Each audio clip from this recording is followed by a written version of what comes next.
Fala bonitinhos e bonitinhas, beleza? Doug aqui, mais uma videoaulinha, né? Rapaziada, seguinte, hoje nós vamos começar aí é, a nos aprofundarmos aí mais na parte da hidrostática, tá, gente? Esse teorema que a gente vai começar hoje, conhecido como Teorema de Stevin, é um dos teoremas mais importantes da hidrostática. Ele vai relacionar um fator bem importante para a gente aqui, que é a relação do peso do líquido e tal. A gente vai conversar sobre ele já, então espera um pouquinho. Vamos dar início a esse troço então. Bom, seguinte, do que trata aí o Teorema de Stevin, né? A gente vai calcular, pessoal, pelo Teorema de Stevin, uma pressão devido aí a um líquido, ou na verdade não só um líquido, mas também a um gás, certo? Sobre um determinado ponto.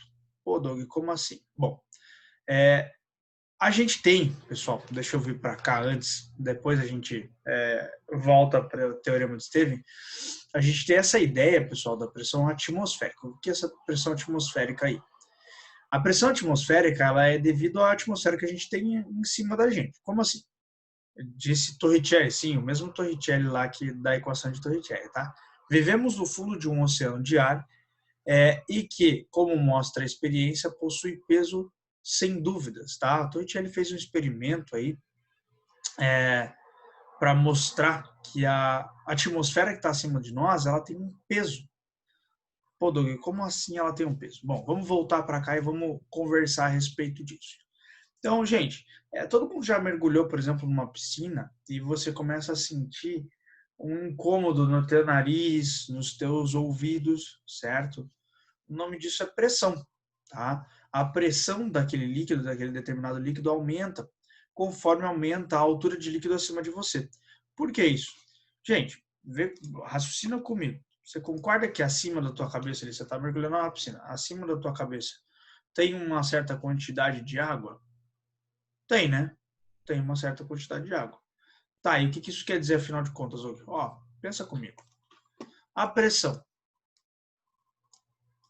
ela é força sobre área, como está escrito ali, né? Força sobre área. Raciocine comigo aqui, meu queridíssimo. A força que está acima da minha cabeça, que está fazendo força na minha cabeça, não é o peso da água? É o peso da água. Então, eu vou colocar aqui, ó, força-peso dividido pela área, tá certo? No lugar de peso, rapaziada, eu vou colocar mg. E a área eu vou deixar aqui embaixo, tá certo? Agora, usa esse cara aqui comigo, ó, isola a massa dele. A massa vai ficar a densidade vezes o volume, certo? Oh, deu uma bugadinha ali. Densidade vezes o volume. E substitui lá comigo. Ó, densidade vezes volume vezes gravidade. Nossa, de novo. Sobre a área. Tudo bem? Tranquilo, né? Rapaziada, volume sempre vai ser a área da base, né, vezes a altura, ou seja, a área, né? Finalmente, densidade, volume é área vezes a altura vezes gravidade sobre área de novo. Cortamos as áreas e chegamos na equação aqui. Pressão é igual a dg. Mas que coisa esse negócio aqui. Pera aí. Vamos apagar esse troço aqui. Aí. A pressão vai ser dGH. Rapaziada, bem importante aqui. Primeira coisa aqui das mais importantes. Que densidade é essa? Densidade do líquido, tá? Do líquido que eu estou mergulhado. Então, se eu vou lá relacionar alguma coisa aqui, eu usei o peso de quem na nossa equação ali para definir essa primeira formulinha? Eu usei o peso do líquido. Então, a densidade que está ali desenhada é a densidade do líquido, não se esqueça, tá? Outra coisa bem importante, que altura é essa? É a altura da coluna de líquido ou de gás, né? Enfim, de fluido que a gente vai usar, que está em cima daquele determinado ponto, tá? Como assim, Doug, em cima daquele determinado ponto? Então, que nem no desenho ali embaixo, né? Eu peguei um certo ponto aqui, B, tá? O que eu tenho em cima de B? eu tenho uma parte de líquido. Aqui, ó, uma certa altura de líquido. Legal? E o que mais que eu tenho em cima de mim? Eu tenho o ar. O ar está em cima do líquido. Isso é bem importante para a gente, tá? Então, o que a gente faz aqui, pessoal, é calcular a pressão nesse ponto. Então, a pressão num certo ponto aqui, esse é o teorema de Stevin de fato, tá? Vai ser a pressão do ar, eu vou chamar de PA, mais a pressão do líquido naquele ponto, que é o nosso DGH. Tá? Então, o teorema de Stevin nada mais é do que esta equaçãozinha que eu pus aqui embaixo. Certo? O que ele quer dizer, afinal de contas? Se eu for medir a pressão num dado ponto, o que importa para mim? Importa a coluna de água, de líquido que tem em cima desse ponto e se tem pressão atmosférica. Doug, como assim a coluna de líquido? Pois é, gente. Muita gente tem o hábito de ir lá olhar a força sobre a área.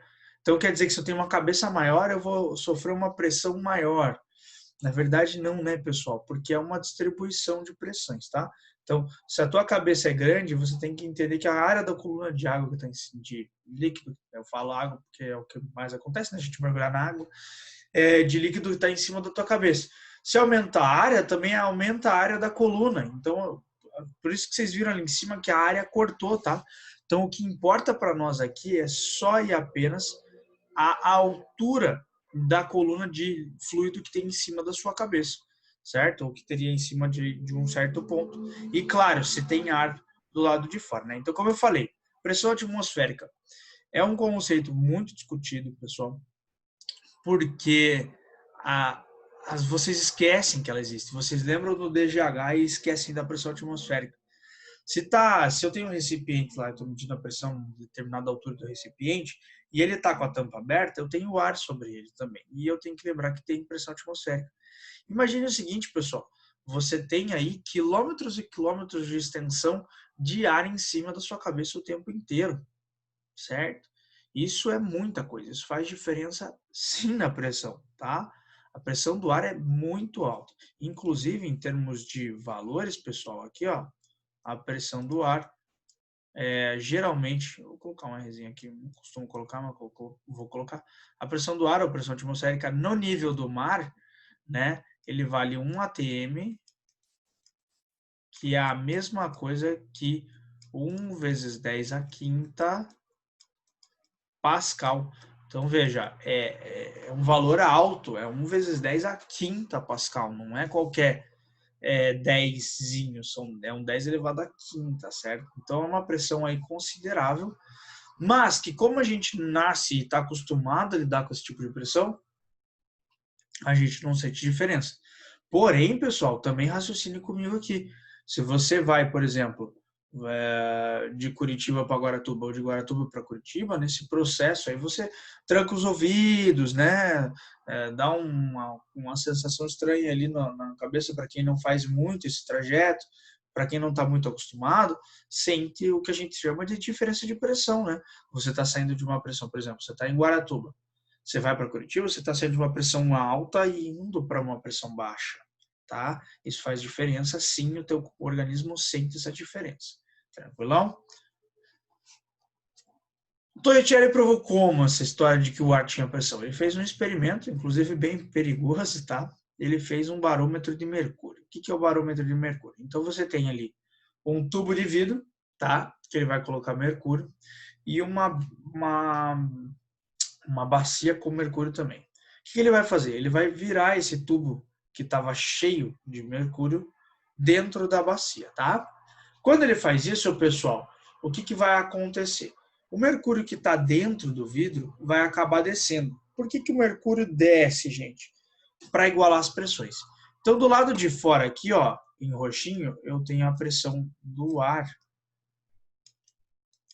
Ela vai se equilibrar com a pressão do mercúrio, tá? Isso é bem importante, gente. O que vai acontecer aqui, ó?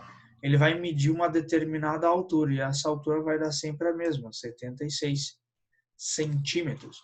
Por isso que a gente diz que a pressão do ar também vale 70, mas que coisa, também vale certo? 76 centímetros de mercúrio. Como assim, professor? Não faz sentido esse negócio. Exatamente isso que você escutou. Tá? A medida de pressão também pode vir em centímetros ou às vezes até milímetros de mercúrio por causa desse experimento.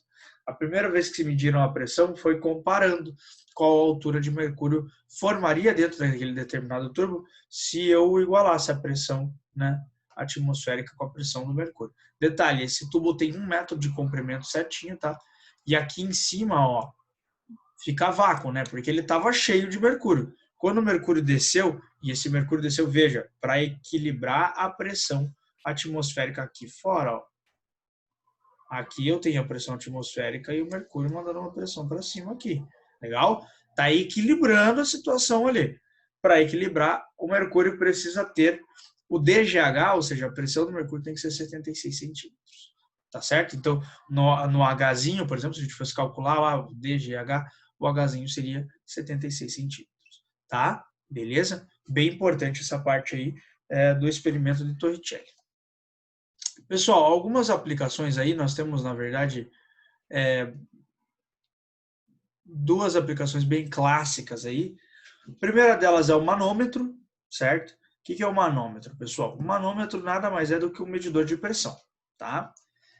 Ele vai servir justamente para que você saiba a pressão interna de um gás. Então, isso aqui tem muito na galera que tem gás de cozinha aí, saindo, que não tem uma central de gás. Até na central de gás, por exemplo, eu moro em prédio, tem uma central de gás. Na minha central de gás, é óbvio que tem um manômetro, tá?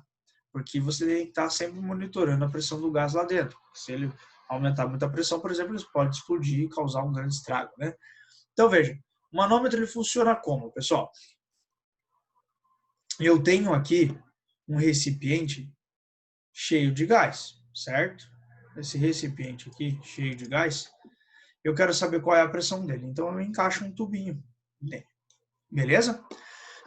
O que eu faço daí? Ó, o gás vai se equilibrar tomando uma certa parte do recipiente que está aqui. Então, ó, no ponto 1 aqui, ó, o que eu tenho em cima do ponto 1? Eu tenho gás, certo? Já no ponto 2, o que eu tenho aqui? Eu tenho uma certa altura de líquido mais a atmosfera.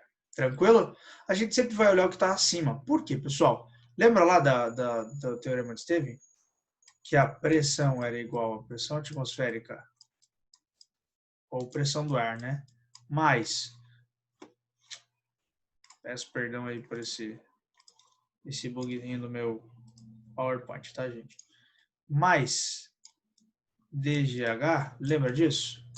Gente, bem importante aqui, naquele slide lá eu mostrei para vocês que o que depende a pressão num determinado ponto é apenas da altura de líquido que tem acima dele, certo? Certo. Então, se esse de líquido ou de gás, né, de fluido, se esse ponto está na mesma altura de outro ponto, então eles têm a mesma altura de fluido em cima deles, concorda comigo? Show. Então isso quer dizer que eles têm a mesma pressão. Faz sentido? Faz sentido, né? Então, isso quer dizer que o ponto 1 e o ponto 2 têm pressões iguais, rapaziada. Isso é bem importante. Isso faz muito sentido e é bem importante. Por que isso é bem importante, afinal de contas? Ó, eu vou fazer aqui. O que eu tenho em cima do 1 aqui, pessoal? Gás, né? Inclusive, a pressão que eu quero... Gente, tá muito suado isso. Inclusive, a pressão que eu quero medir nada mais é do que a pressão do gás, né? Então, em cima do ponto 1, eu tenho a pressão do gás. E do outro lado, pessoal, em cima de 2, eu tenho a atmosfera, né? Pressão do ar, aí, pressão atmosférica. E eu tenho uma certa quantidade de um líquido, que geralmente é o nosso mercúrio, tá? Então, eu vou calcular a pressão do manômetro utilizando essa relaçãozinha aqui. Tranquilo? Bem simples, né? Isso porque a gente leva o teorema de Stevin em consideração, que a pressão ela depende apenas da altura do fluido que eu tenho acima daquele ponto. Tranquilo? Então, os pontos são iguais aí. Outra aplicação aí clássica são os vasos comunicantes, tá? Gente, os vasos comunicantes funcionam da mesma forma que eu expliquei para vocês no manômetro. Eu pego lá o ponto 1 e o ponto 2, tá? E eu faço o quê? Igualo as pressões. Sabia que isso ia acontecer, então já vamos resolver apagando aqui e já reescrevendo. O ponto 1 é igual ao ponto 2. As pressões, né, pessoal? Ou seja, pessoal, ó, pressão no ponto 1. O que eu tenho em cima do ponto 1? Eu tenho pressão atmosférica, né? Porque, em teoria, esses vasos comunicantes não estão fechados. Então, vamos colocar aqui a pressão atmosférica. Mais a densidade do líquido 1 vezes a gravidade vezes a altura de líquido 1.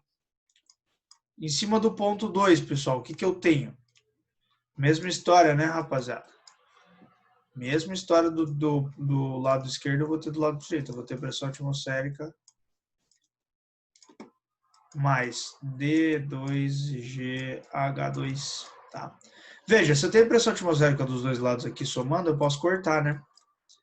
E aí ficamos com D1GH1 igual a D2GH2. Pessoal, veja, uma coisa que é bem importante aqui nessa relaçãozinha que eu estou fazendo aqui é que, neste caso, dá para eu cortar a gravidade e eu fico com uma relaçãozinha que muitos livros costumam fazer aí, tá? Que é esta daqui, D1H1 igual a D2H2. Tá, Doug, o que tem de mais nessa relação? Bom, essa relação é bem interessante porque ela facilita algumas continhas. Se eu for só calcular a pressão igual a pressão atmosférica mais dGH, eu preciso colocar as coisas no sistema internacional. Então, a altura tem que estar em metros, porque a gravidade está em metros por segundo ao quadrado, certo? A pressão tem que estar em grama por centímetro cúbico, em quilograma por metro cúbico, perdão, certo? Tudo isso tem que ser levado em consideração. Aqui já não precisa. Quando eu faço essa igualdade aqui das relações, que a pressão em 1 é igual à pressão em 2 e quarto, eu acabo cortando as gravidades ali, fica mais fácil. O que você tem que lembrar sempre?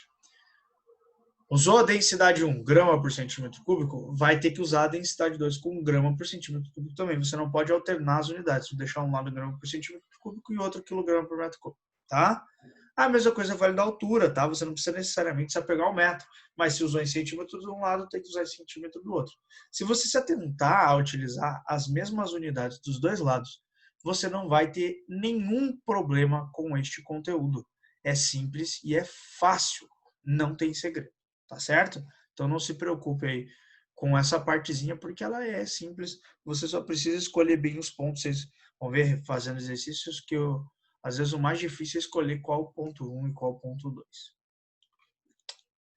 Para a gente fechar, pessoal, aqui nos vasos comunicantes, né? Aqui está uma situação na qual eu tenho um líquido só, né? Um mesmo líquido dentro dos vasos que estão todos comunicados ali. E é bem interessante aqui você perceber que a altura de equilíbrio desse líquido é a mesma, né? Porque ele está se equilibrando ali a pressão, né? Então, todos os vasos vão estar na mesma altura porque a gente tem o mesmo líquido. E a pressão sobre eles é a mesma, tá vendo? Então, sempre essa mesma ideia vale aí, independente do formato do vaso, tá? O que é importante é a altura de líquido que está ali, certo? A gente vai esquecer todo o resto, formato, área, e vai pensar sempre na altura do líquido que está ali naquela determinada situação, tá?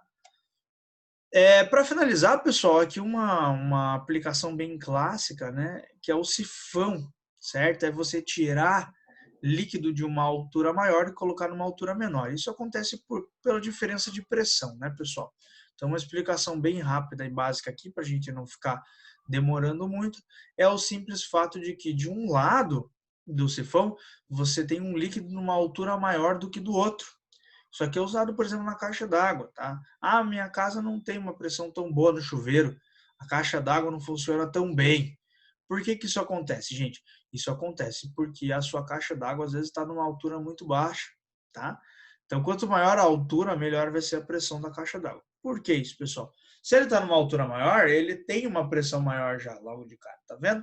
Então, esse líquido vai descer por ali com maior pressão. Rapaziada, o líquido obviamente vai escoar da parte de cima para a parte de baixo justamente por causa dessa diferença de pressão, tá?